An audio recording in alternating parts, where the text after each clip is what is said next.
at Balaram's house. Monday, July the 13th, 1885. Sri Ramakrishna was sitting in Balaram's drawing room with the devotees. It was 9 o'clock in the morning. Balaram was going to celebrate the car festival the following day. The deity Jagannath was worshipped daily at his house.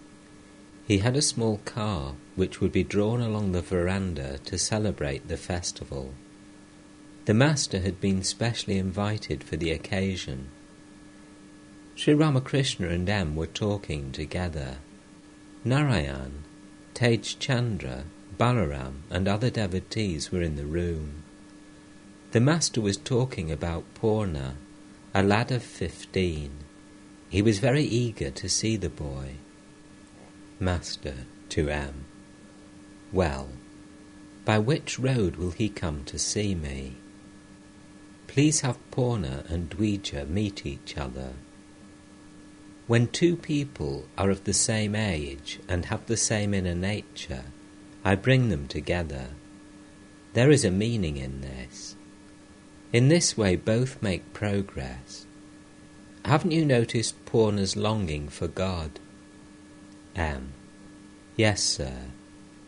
One day I was riding on a tram. He saw me from the roof of his house and ran down to the street. With great fervour he saluted me from the street. Master, with tears in his eyes. Ah, it is because you have helped him to make the contact through which he will find out the supreme ideal of his life. One doesn't act like that unless one longs for God. Narendra, the younger Naran, and Purna, these three have a manly nature.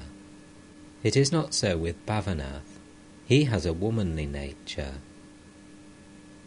Purna is in such an exalted state that either he will very soon give up his body, the body is useless after the realization of God, or his inner nature will, within a few days, burst forth.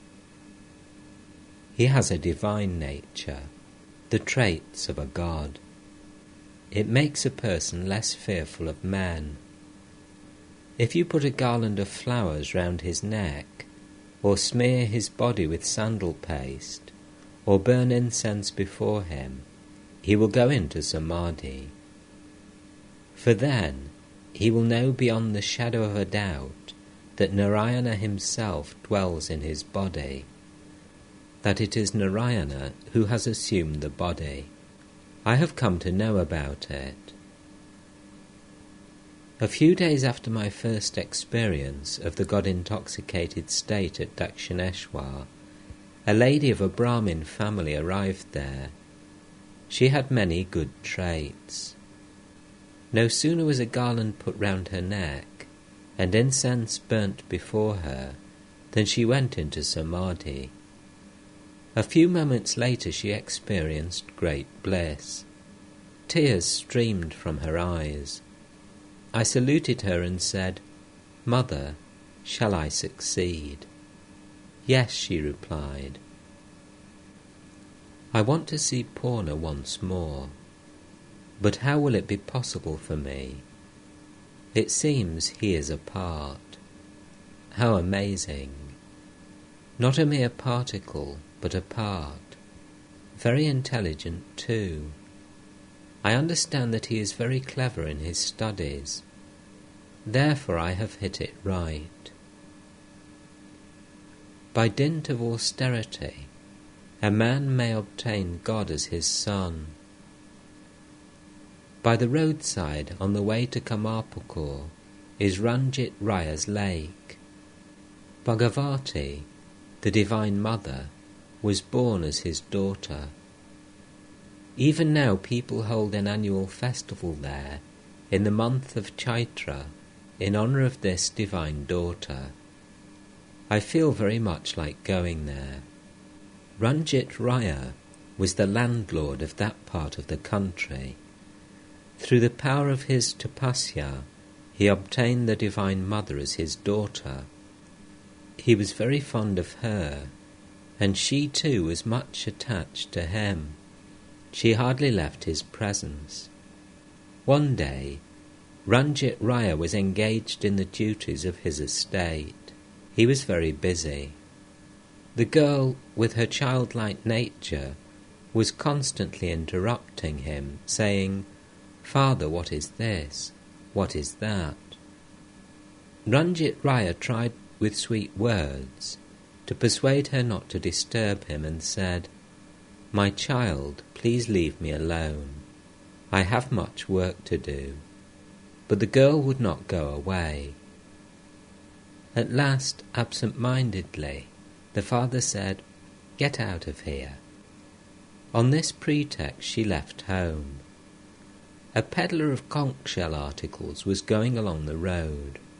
From him she took a pair of bracelets for her wrists. When he asked for the price, she said that he could get the money from a certain box in her home. Then she disappeared. Nobody saw her again. In the meantime, the peddler came to the house and asked for the price of his bracelets.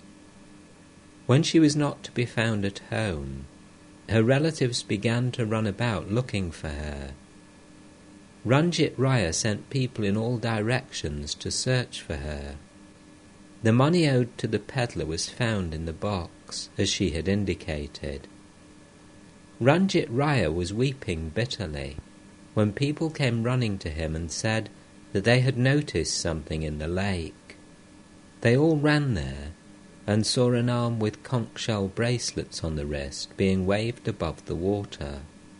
A moment afterwards it disappeared. Even now people worship her as the Divine Mother at the time of the annual festival. To M. All this is true. M. Yes, sir. Master. Narendra now believes these things. Purna was born with an element of Vishnu. I worshipped him mentally with bell leaves, but the offering was not accepted.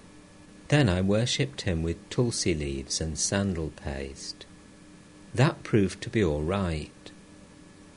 God reveals himself in many ways, sometimes as man, sometimes in other divine forms made of spirit.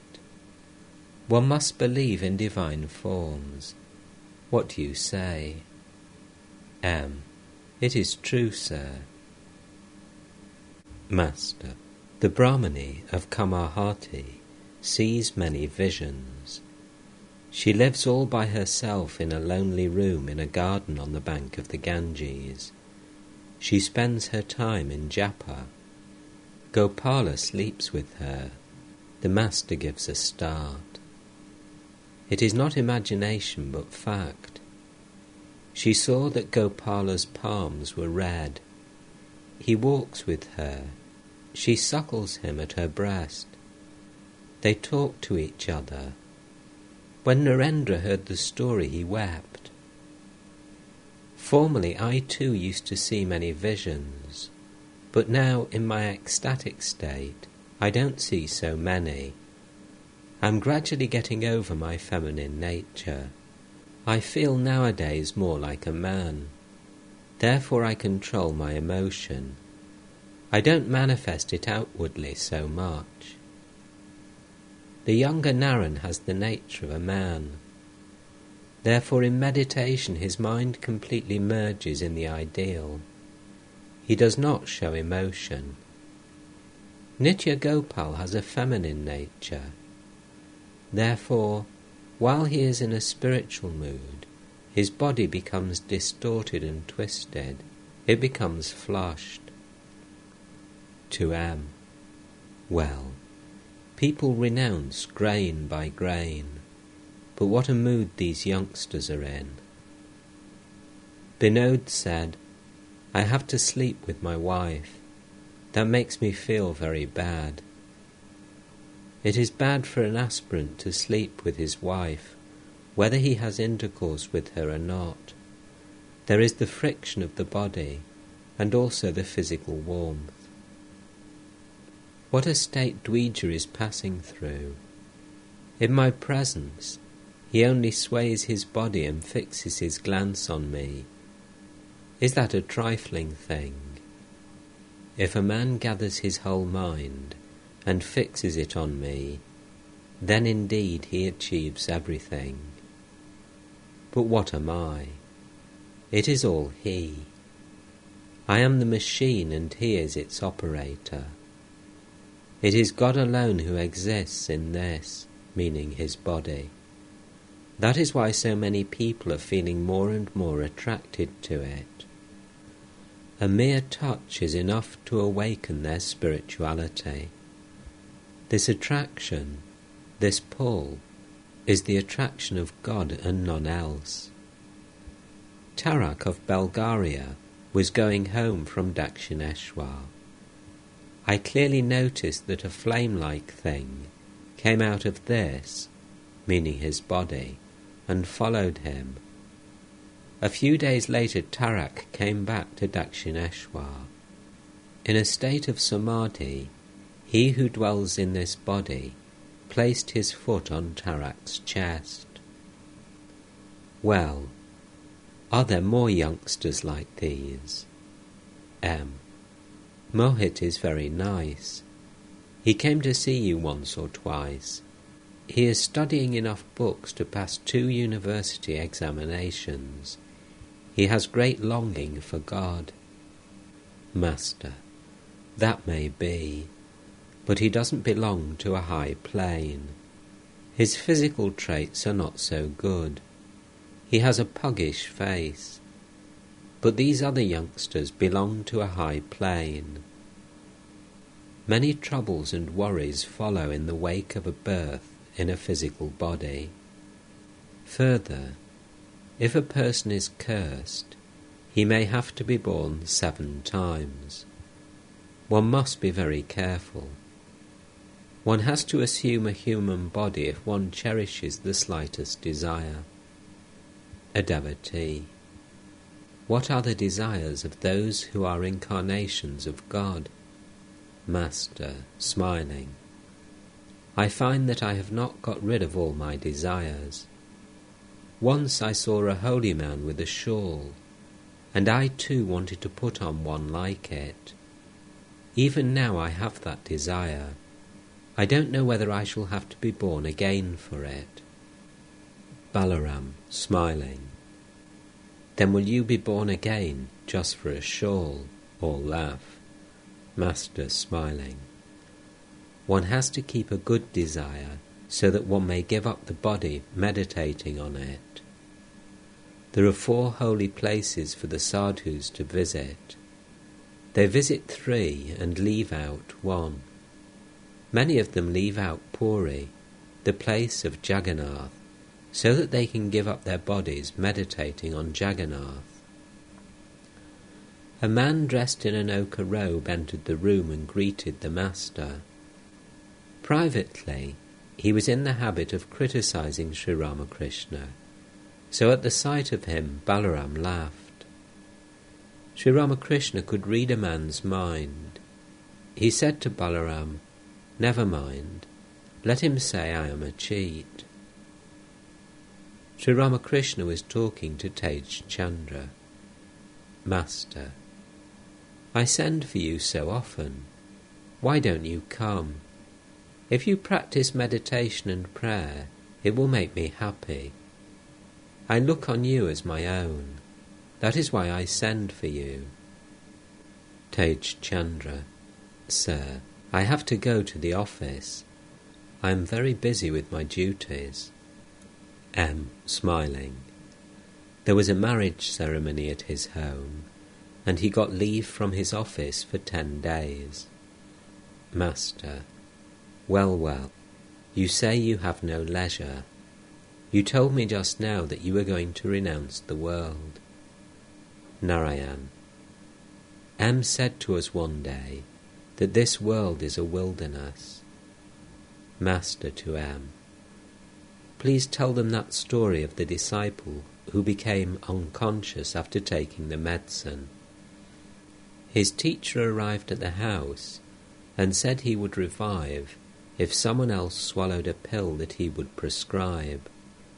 The disciple would get back his life, but the man who swallowed the pill would die. Please tell the other one, too, of the Hatha Yogi who thought that his wife and children were his very own, and who feigned death with his limbs stretched out. It will do them good to hear those stories. It was noon. Sri Ramakrishna partook of the food that had been offered to the family deity, Jagannath. The master often used to say that the food at Balaram's house was very pure. Afterwards he rested a while. Late in the afternoon, Sri Ramakrishna sat with the devotees in the drawing room of Balaram's house. Chandra Babu of the Kata Bhaja sect and a witty Brahmin were there. The Brahmin was something of a buffoon. His words made everybody laugh. About 6 o'clock, Girish's brother Atul and Tej Chandra's brother arrived. Sri Ramakrishna was in Samadhi. A few minutes later he said, still in the ecstatic mood, "Can one become unconscious by meditating on consciousness? Can one lose one's mind by thinking of God? God is of the very nature of knowledge. He is of the very nature of eternity, purity and consciousness." Sri Ramakrishna said to the witty Brahmin, "Why do you waste your time with these frivolous jokes about insignificant worldly things? Direct your mind to God. If a man can calculate about salt, he can also calculate about sugar candy." Brahmin, smiling, "Please attract me." Master, what can I do? Everything depends on your effort. Your mind is your own. Give up this trifling buffoonery and go forward toward God. You can go farther and farther along the way. The brahmachari asked the woodcutter to go forward. At first, the woodcutter found a sandalwood forest, next a silver mine, next a gold mine, and then gems and diamonds. Brahmin, there is no end to this path. Master, where you find peace, there is the end. About a new visitor, Sri Ramakrishna said, "I didn't find any substance in him. He seemed worthless." It was dusk.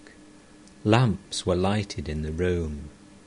Sri Ramakrishna was meditating on the Divine Mother and chanting her name in his melodious voice.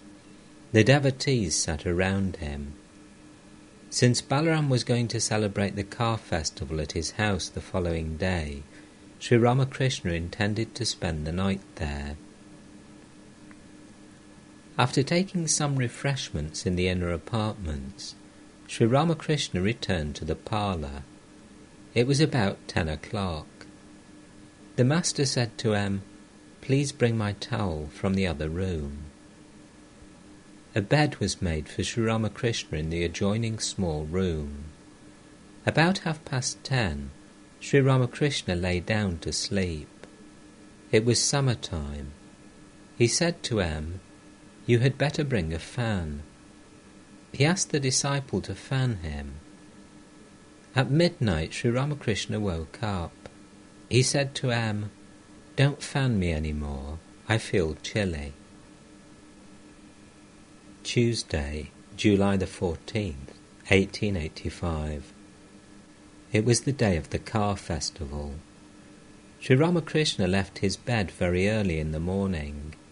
He was alone in the room, dancing and chanting the name of God. M entered and saluted the master. Other devotees arrived one by one. They saluted the master and took seats near him. Sri Ramakrishna was longing intensely for Purna. He was talking to M about him. Master, did you give Purna any instruction? M. I asked him to read the life of Chaitanya. He is familiar with the incidents of his life. I told him further that you ask people to stick to the truth. Master, how did he take it when you said about me, he is an incarnation of God? M. I said to him, come with me if you want to see a person like Chaitanya. Master, anything else? M. Also that remark of yours, that when an elephant enters a small pool, there is a great splashing of water all around. Likewise, in the case of a small receptacle, emotion overflows. About his giving up of fish, I said to him, why have you done that? Your family will make a great fuss about it. Master, that's good. One should keep one's feelings and emotions to oneself. It was about 6:30 in the morning. M was going to bathe in the Ganges, when suddenly tremors of an earthquake were felt. At once he returned to Sri Ramakrishna's room. The master stood in the drawing room. The devotees stood around him. They were talking about the earthquake. The shaking had been rather violent, and many of the devotees were frightened. M. You should all have gone downstairs. Master, such is the fate of the house under whose roof one lives, and still people are so egotistic. To M. Do you remember the great storm of the month of Ashwin? M. Yes, sir. I was very young at that time, 9 or 10 years old. I was alone in a room while the storm was raging, and I prayed to God. M was surprised and said to himself, why did the master suddenly ask me about the great storm of Ashwin? Does he know that I was alone at that time, earnestly praying to God with tears in my eyes? Does he know all this? Has he been protecting me as my guru since my very birth? Master, it was quite late in the day at Dakshineshwar when the storm broke, but somehow they managed to cook the meals. The trees were uprooted. You see, this is the fate of the house one lives in. But when one attains perfect knowledge, then one finds that dying and killing are one and the same thing. That is to say, both are unreal. When one is dead, one has not really died, and when one has killed another, the man is not really dead. Both the Leela and the Nitya belong to the same reality. In one form it is the Absolute, and in another the Leela. Even though the Leela is destroyed, the Nitya always exists. Water is water, whether it is still or in waves. It is the same water when the waves quiet down. Sri Ramakrishna sat in the drawing room with the devotees. Mahendra Mukherjee, Hari, the younger Naran, and many other devotees were there. Hari lived alone and studied Vedanta. He was about 23 years old and unmarried. Sri Ramakrishna was very fond of him. He wanted Hari to visit him frequently, but since Hari loved solitude, he didn't often come to the master. Master, to Hari, well, I haven't seen you for a long time. You see, in one form he is the Absolute, and in another he is the relative. What does Vedanta teach? Brahman alone is real, and the world illusory. Isn't that so? But as long as God keeps the ego of a devotee in a man, the relative is also real. When he completely effaces the ego, then what is remains. That cannot be described by the tongue. But as long as God keeps the ego, one must accept all. By removing the outer sheaths of the plantain tree, you reach the inner pith.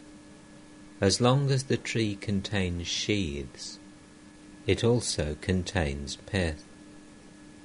So too, as long as it contains pith, it also contains sheaths.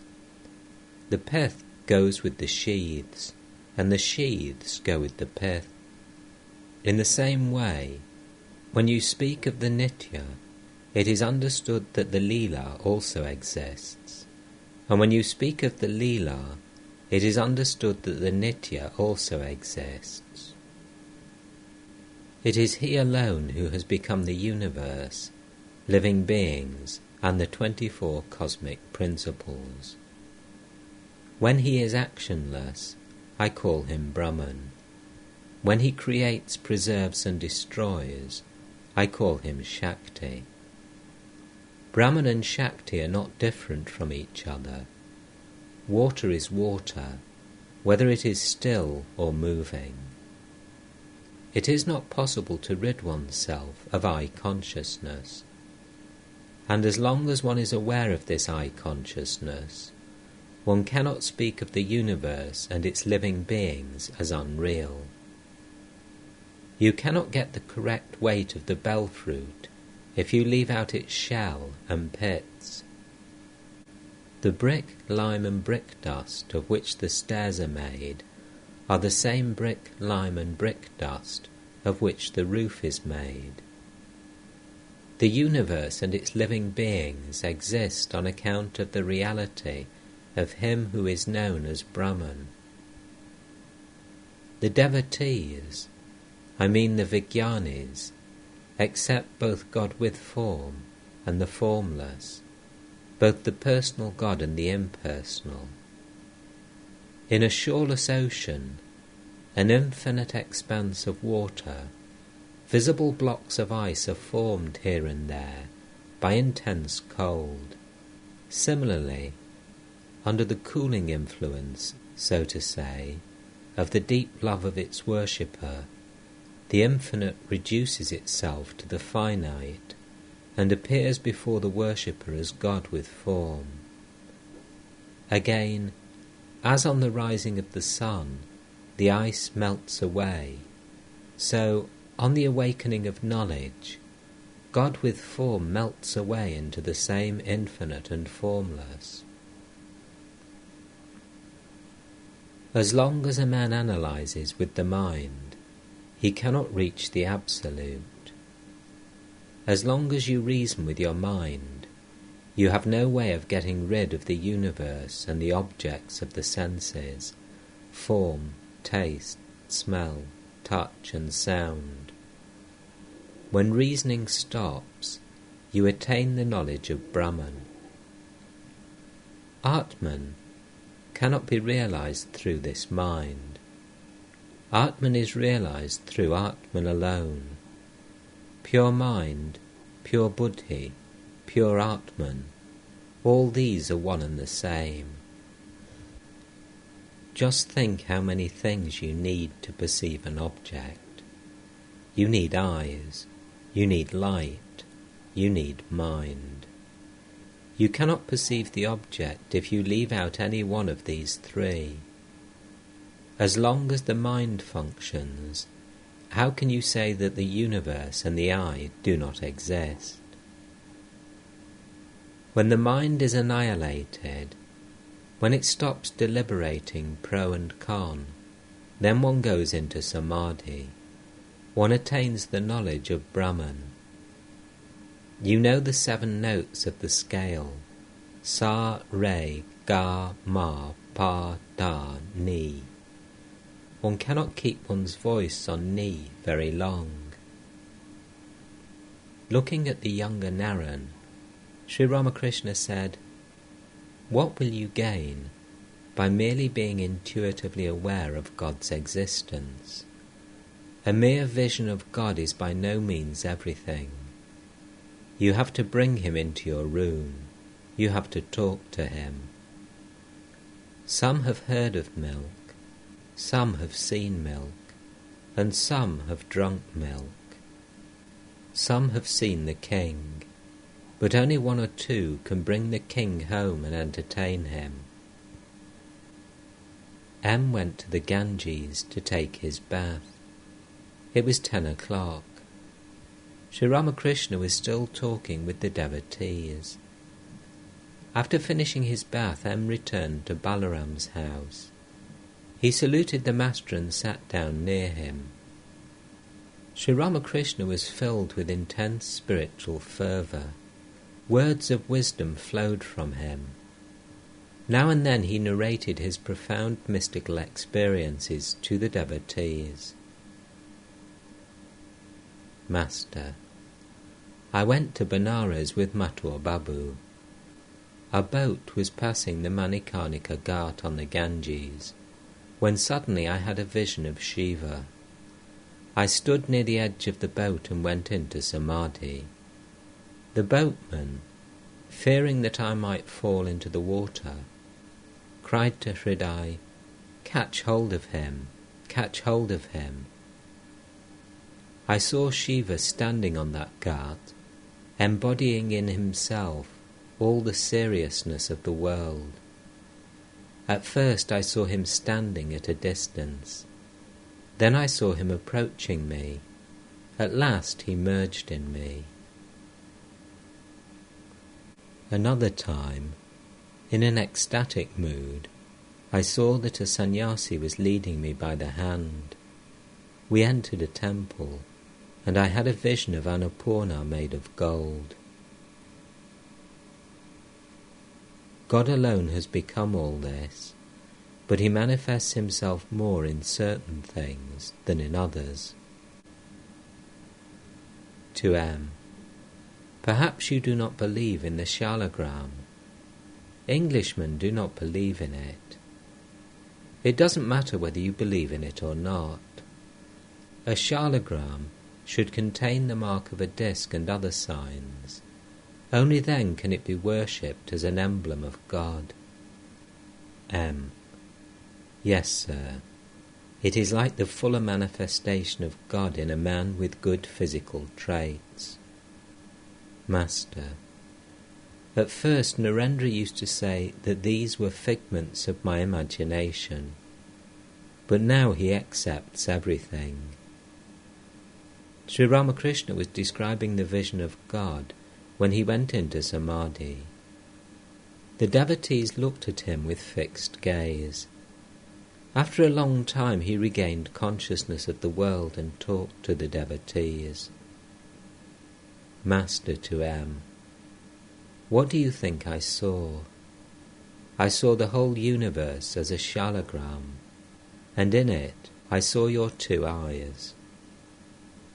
In silent wonder, M and the devotees listened to these words about his inner experience. At this moment, Sarada, another young disciple of the Master, entered the room and saluted him.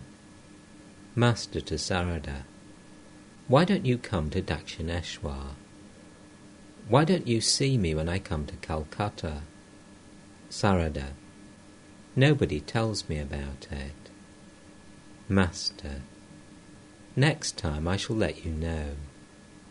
To M, smiling, make a list of these youngsters. M and the devotees laugh. Sarada, my relatives at home want me to marry. Pointing to M, how many times he has scolded me about marriage. Master, why should you marry just now? To M, Sarada is now in a very good state of mind. Formerly he had a hesitant look. Now his face beams with joy. Sri Ramakrishna said to a devotee, will you kindly fetch Purna? Narendra arrived. Sri Ramakrishna asked a devotee to give him some refreshments. He was greatly pleased at the sight of Narendra. When he fed Narendra, he felt that he was feeding Narayana himself. He stroked Narendra's body affectionately. Gopal Ma entered the room. She was a great devotee of Gopala and was blessed with many lofty spiritual visions. Sri Ramakrishna had asked Balaram to send a man to bring her from Kamahati. As soon as she entered the room, she said, "I am shedding tears of joy." With these words she bowed before the Master, touching the ground with her forehead. "Master, what is this? You address me as Gopala, and still you salute me.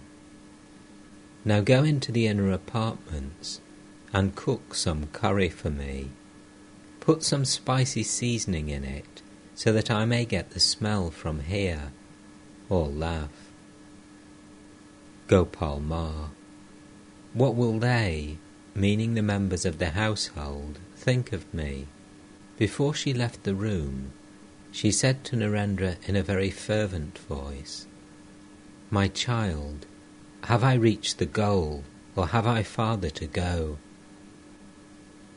It was the day of the car festival, so there was some delay in the worship of the family deity. When the worship had finished, Sri Ramakrishna was asked to have his meal. He went to the inner apartments. The women devotees were anxious to see him. Sri Ramakrishna had many women devotees, but he didn't talk much about them to his men devotees. He would warn the men against visiting women devotees. He would say, "Don't overdo it, otherwise you will slip." To some of his men devotees he would say, "Don't go near a woman, even if she rolls on the ground with devotion."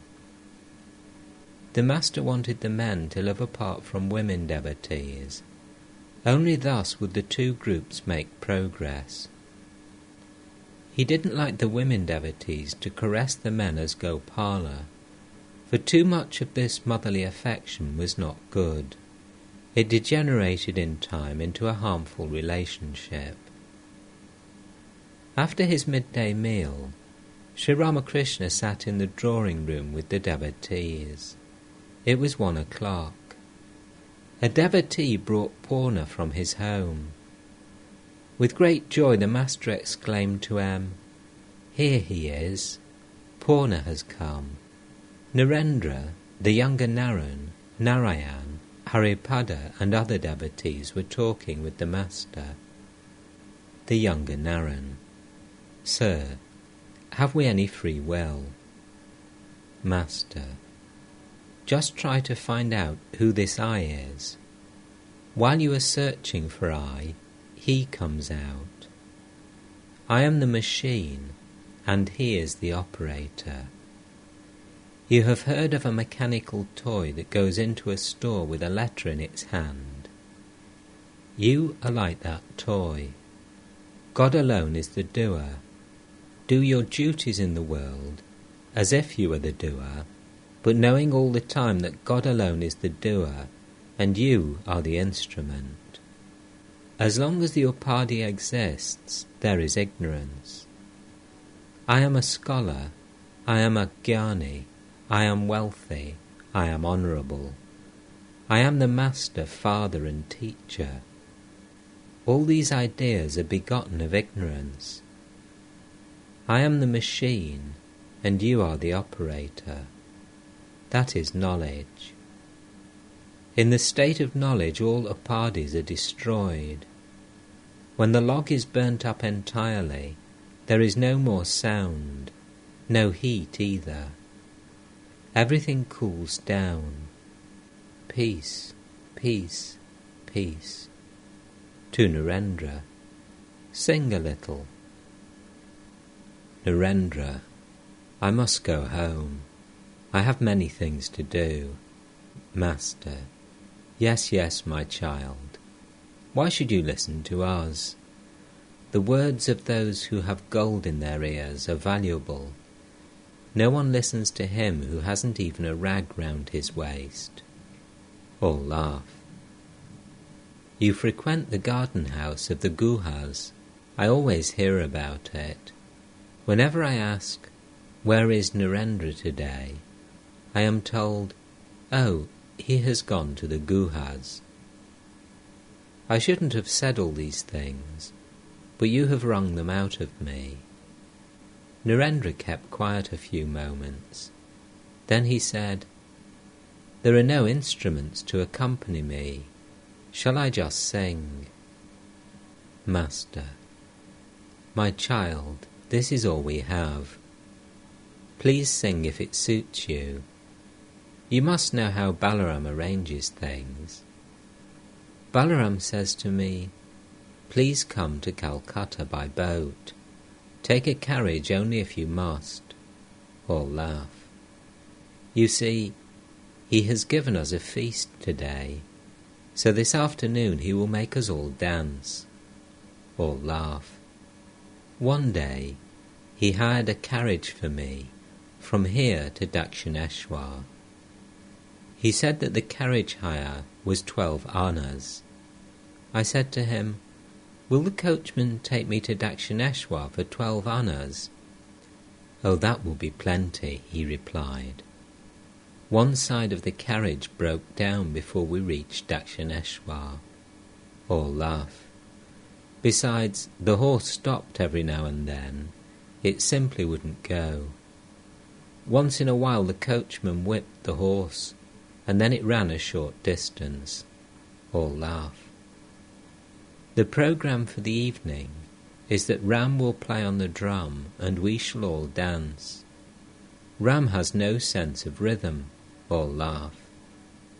Anyhow, that is Balaram's attitude. Sing yourselves, dance yourselves, and make yourselves happy. All laugh. Other devotees were arriving. Mahendra Mukherjee saluted the master from a distance. The master returned his salute. Then he salaamed to Mahendra like a Mussulman. The master said to a young devotee who sat next to him, "Why don't you tell him I have salaamed to him? He will appreciate it." All laugh. Many of the householder devotees were accompanied by their wives and other women relatives. They wanted to salute the master and watch his dancing before the car. Ram, Girish and other devotees gradually assembled. Many young devotees were present. Narendra sang, "Oh, when will dawn the blessed day, when love will waken in my heart? When will my tears flow uncontrolled, as I repeat Lord Hari's name, and all my longing be fulfilled? When will my mind and soul be pure? Oh, when shall I at last repair unto Vrindavan's sacred groves? When will my worldly bonds fall off, and my imperfect sight be healed by wisdom's cool collyrium? When shall I learn true alchemy, and touching the philosopher's stone, transmute my body's worthless iron into the spirit's purest gold? When shall I see this very world as God, and roll on love's highway? When shall I give up piety and duty, and the thought of caste? When shall I leave behind all fear, all shame, convention, worry, pride? Oh, I shall smear my body then with dust from the feet of the devotees. Across my shoulders I shall sling renunciation's pack, and drink from my 2 hands a cooling draught of Jamuna's life-renewing stream. Oh, then I shall be mad with love. I shall both laugh and weep for joy. Then I shall swim upon the sea of blessed Satchidananda. Drunk with his love, I shall make all as drunk as I. Oh, I shall sport at Hari's feet forevermore. He sang again, "In dense darkness, O Mother, thy formless beauty sparkles. Therefore the yogis meditate in a dark mountain cave. Balaram had arranged for kirtan with Vaishnav Charan. The musician Vaishnav Charan sang, "O tongue, always repeat the name of Mother Durga. Who but your Mother Durga will save you in distress?" When Sri Ramakrishna had heard a line or two of the song, he went into samadhi. He stood up in that ecstatic mood. The younger Naran supported him. The master's face was lighted with a smile. Gradually his body became motionless. His mind appeared to have gone to another realm. All the devotees in the room looked at him in amazement. The women devotees watched the scene from behind the screen. After a long time he came down from samadhi, chanting the holy name of God. As the master sat down, Vaishnav Charan sang again. "O Veena, sing Lord Hari's name. Without the blessing of his feet, you cannot know the final truth. The name of Hari slays all grief. Sing Hari's name, sing Krishna's name." Then he sang, "O Veena, forgetting to worship Hari, I passed the days of my life in vain." It was afternoon.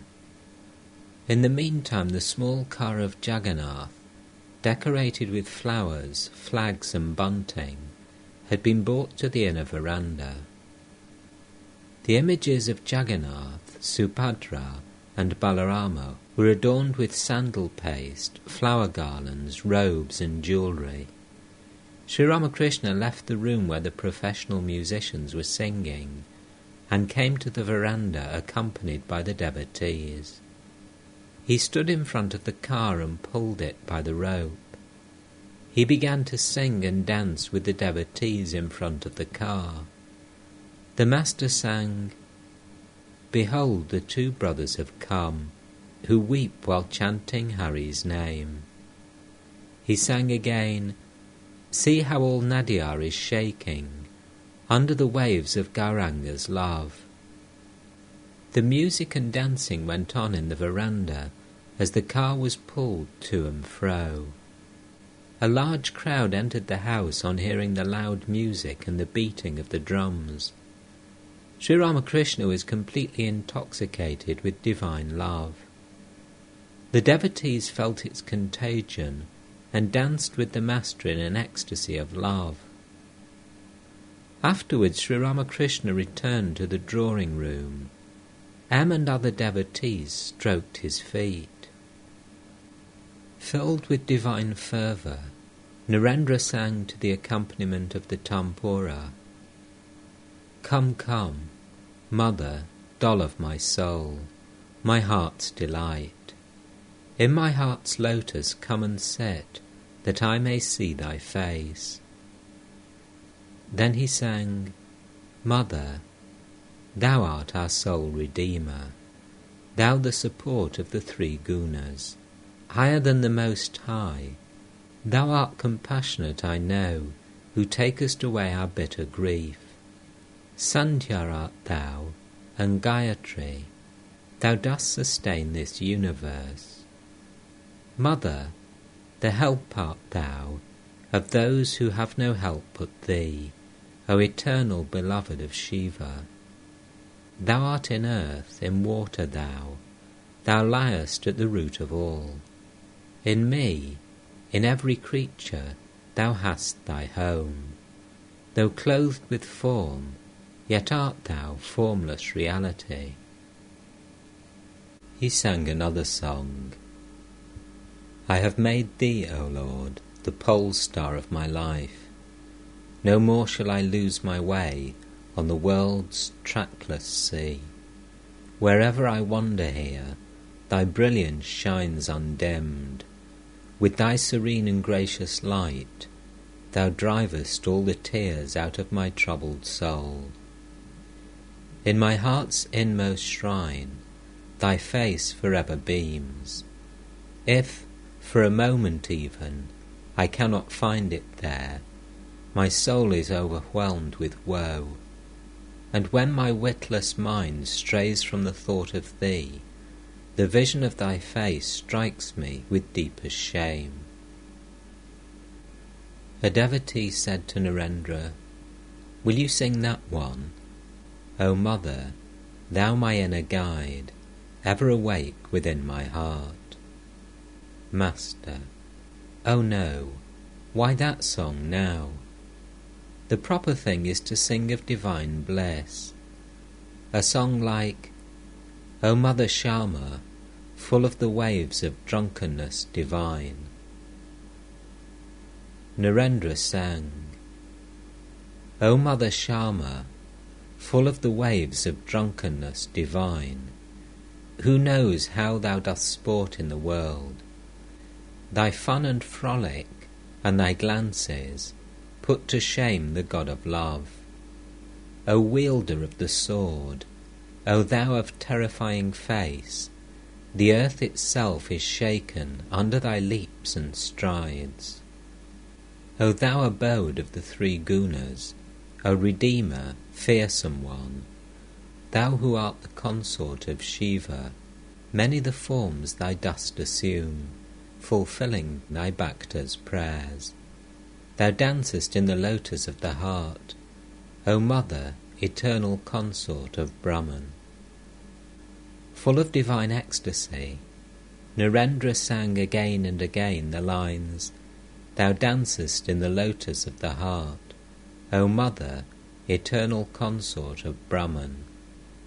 Sri Ramakrishna was dancing, drunk with divine love, and he sang again and again, O Mother, eternal consort of Brahman.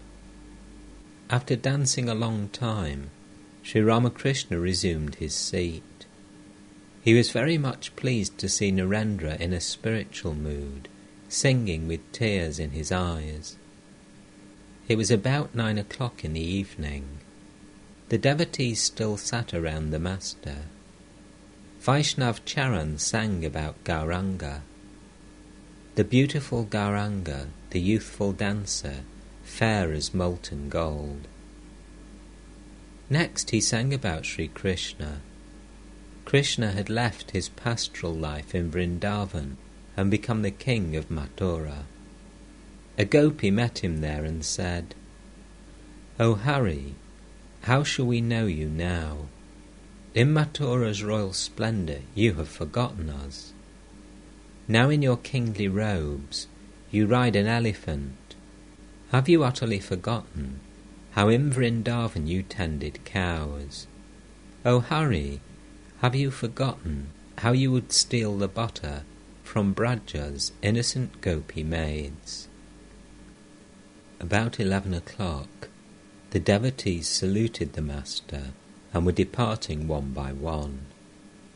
Master, you may all go. Pointing to Narendra and the younger Naren, it will be enough if these two stay. To Girish, will you eat your supper at home? You may stay a few minutes if you want to. You want to smoke, but Balaram's servant is just like his master. Ask him for a smoke, he won't give it. All laugh. But don't go away without having your smoke. Girish had brought with him a bespectacled friend. The latter observed all these things and left the place.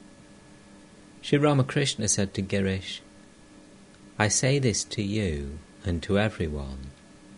Please do not force anyone to come here. Nothing happens except at the right time. Before leaving, a devotee saluted the master. He had a young boy with him. Sri Ramakrishna said to him affectionately, It is getting late, and you have this boy with you. Narendra, the younger Naren, and a few other devotees stayed a while, and then took their leave. Wednesday, July the 15th, 1885. It was 4 o'clock in the morning. Sri Ramakrishna was in bed in the small room next to the drawing room. M was sitting on a bench on the outer veranda to the south of the room. A few minutes later, Sri Ramakrishna came out to the veranda. M saluted him. Master, I have already been up once. Well, shall we go to Dakshineshwar this morning? M. The Ganges is less choppy in the morning. Day was gradually breaking. The devotees had not yet arrived. Sri Ramakrishna had washed his mouth and was chanting the names of God in his sweet voice. He stood near the north door of the room. M was by his side. A few minutes later, Gopal Ma arrived and stood near him. One or two women devotees were looking at the Master from behind the doors of the inner apartments. They were like the gopis of Vrindavan, looking at Sri Krishna, or the women devotees of Nadiyar, looking at Gauranga from behind the screen. After chanting the name of Rama, Sri Ramakrishna chanted the name of Krishna. Krishna, Krishna, Krishna of the gopis. Gopi, Gopi, Krishna, the life of the cowherd boys of Vrindavan. Krishna, the son of Nanda. Govinda, Govinda. Next he chanted the name of Gauranga. Then he repeated Alek Niranjana, which is a name of God. Saying Niranjana, he wept. The devotees wept too.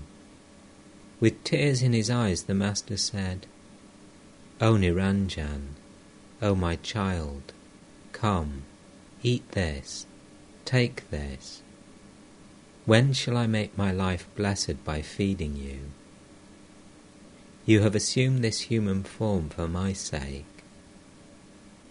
He prayed to Jagannath in a very touching voice. O Jagannath, Lord of the universe, O friend of the world, O friend of the poor, I am not, O Lord, outside thy universe.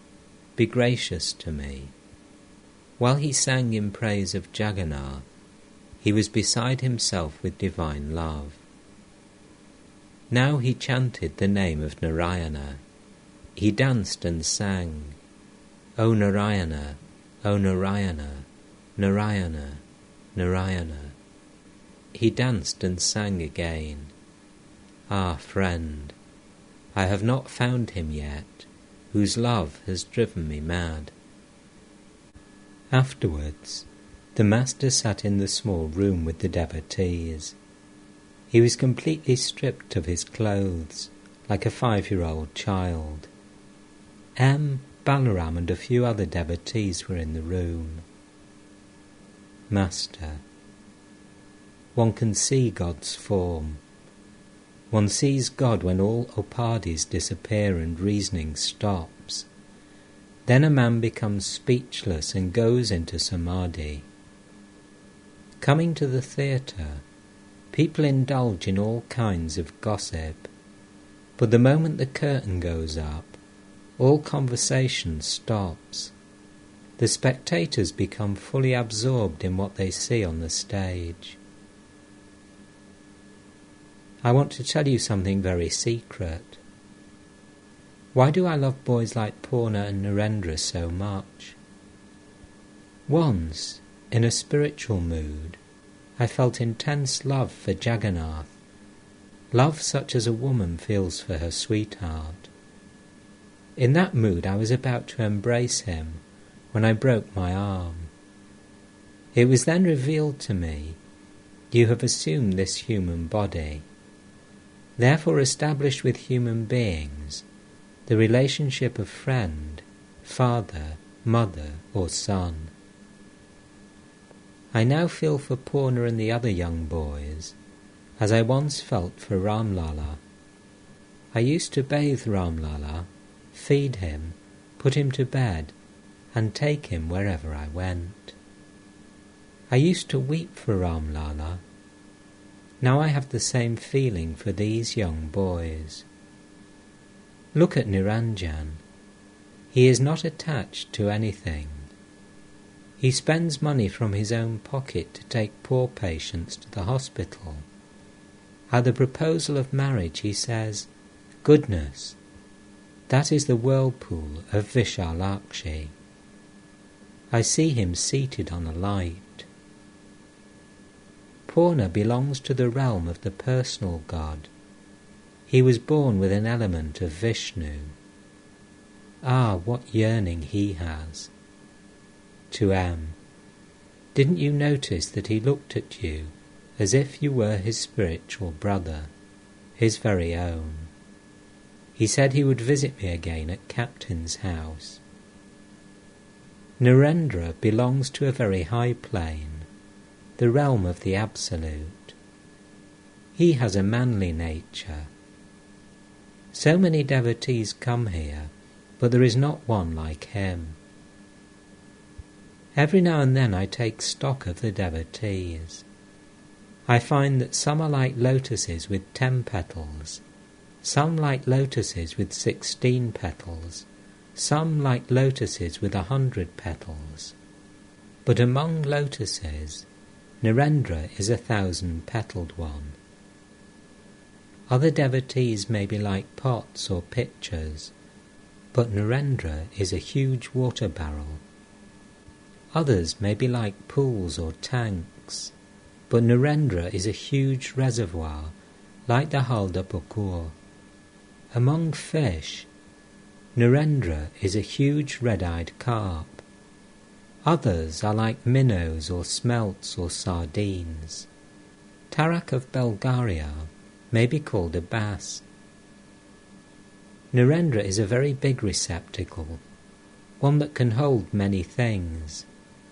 He is like a bamboo with a big hollow space inside. Narendra is not under the control of anything.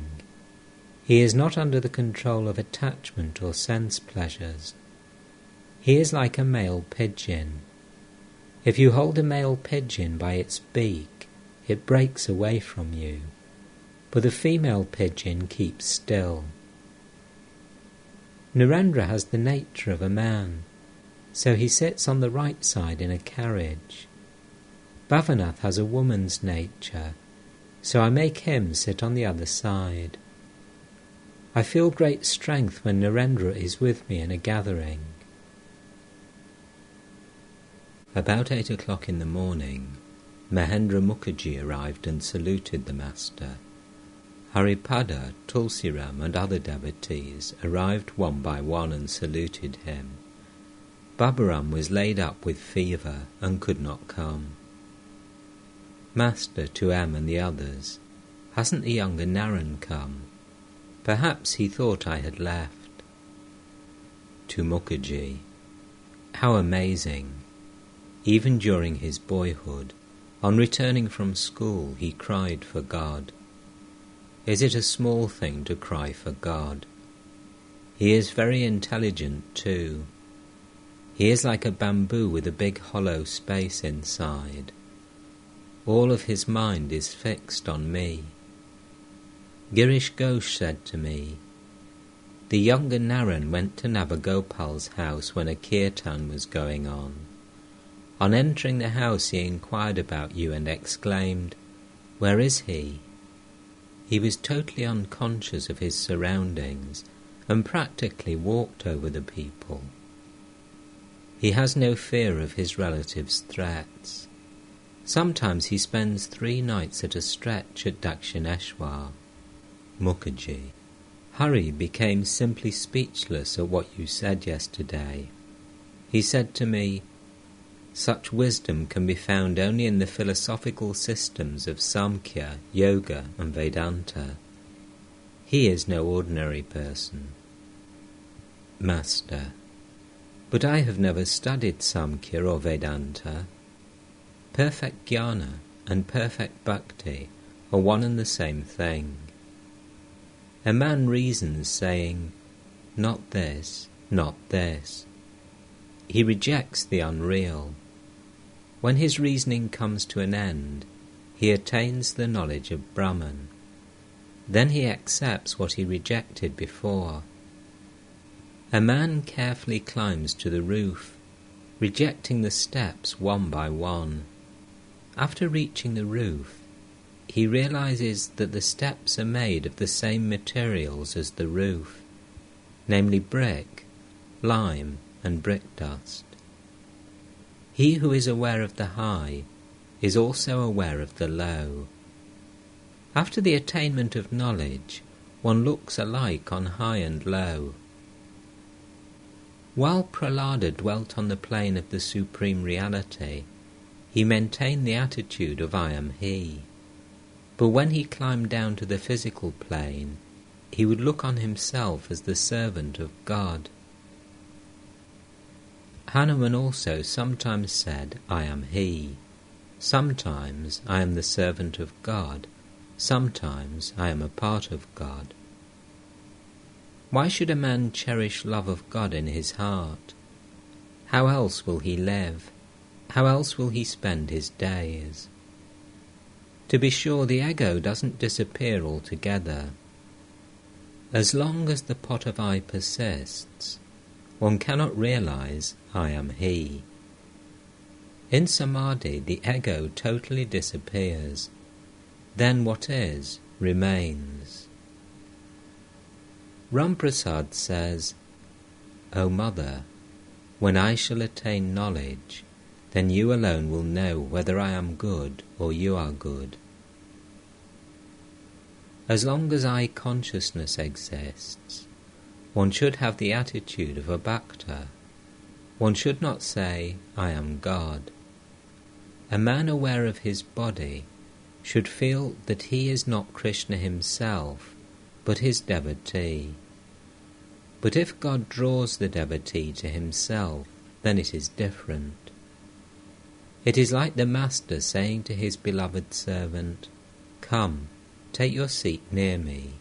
You are the same as I. The waves are part of the Ganges, but the Ganges is not part of the waves. Shiva experiences two states of mind. When he is completely absorbed in his own self, he feels, I am He. In that union, neither body nor mind functions. But when he is conscious of his separate ego, he dances exclaiming, Rama, Rama. That which is unmoving also moves.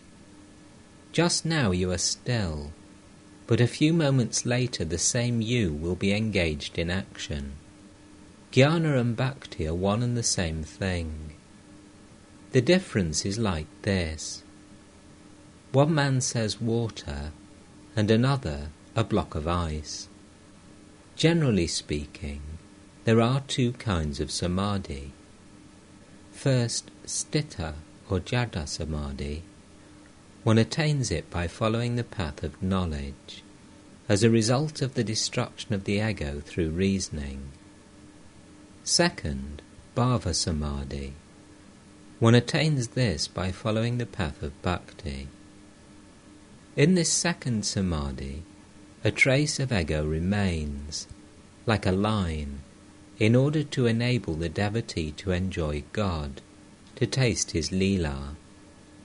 But one cannot understand all this if one is attached to woman and gold. I said to Kedar, you will never succeed if your mind dwells on woman and gold. I wanted to pass my hand over his chest, but I could not. He has knots and twists inside. It was like a room smelling of filth, which I couldn't enter. His attachment to the world is very deep. It is like a natural emblem of Shiva, whose root spreads as far as Benares. One will never succeed if one is attached to the world, to woman and gold. The youngsters are yet untouched by woman and gold. That is why I love them so dearly. Hazra says to me, you love a boy if he comes from a wealthy family, or if he is handsome. If that is so, then why do I love Harish, Latu and Narendra? Narendra hasn't a penny to buy salt to season his rice. The youngsters' minds are not yet coloured by worldliness. That is why they are so pure in heart. Besides, many of them are eternally perfect. They have been drawn to God from their very birth. It is like a garden in which, while cleaning it, you suddenly discover water pipes. The water gushes forth without any effort on your part. Balaram: Sir, how is it possible for Purna to know all of a sudden that the world is illusory?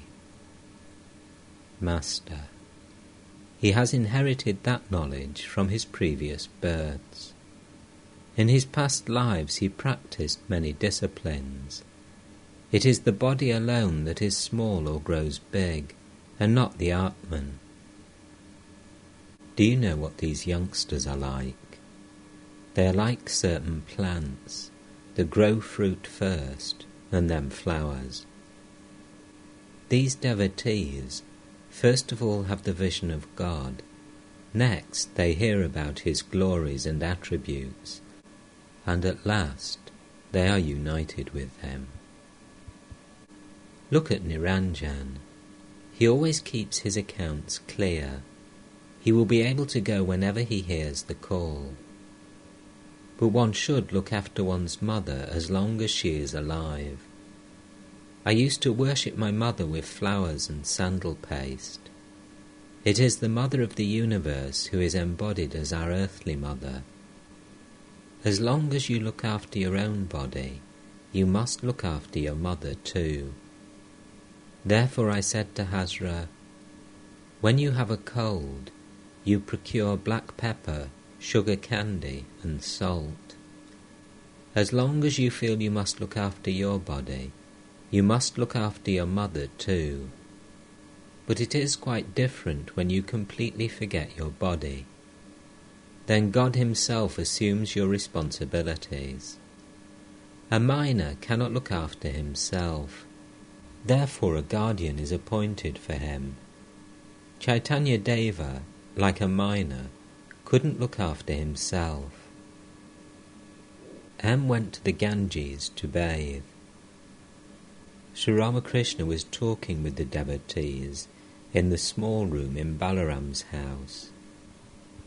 Mahendra, Balaram, Tulsi, Haripada, Girish and other devotees were sitting on the floor.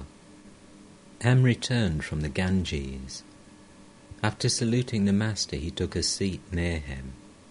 Sri Ramakrishna was recounting to the devotees some of his spiritual experiences. Master: One day in the Kali temple, Aladari and Nangtar were reading the Adhyatma Ramayana.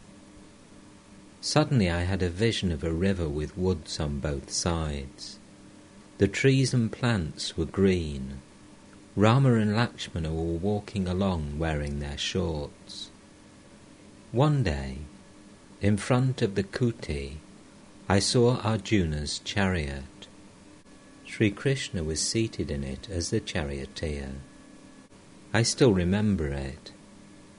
Another day, while listening to Kirtan at Kamarpukur, I saw Gauranga in front of me. At that time, a naked person emerging from my body used to go about with me. I used to joke with him. He looked like a boy and was a Paramahamsa.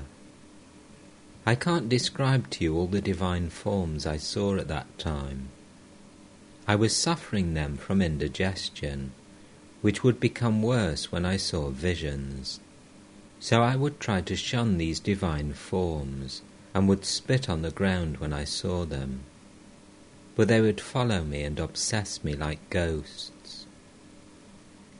I was always overwhelmed with divine ecstasy and couldn't tell the passing of day or night.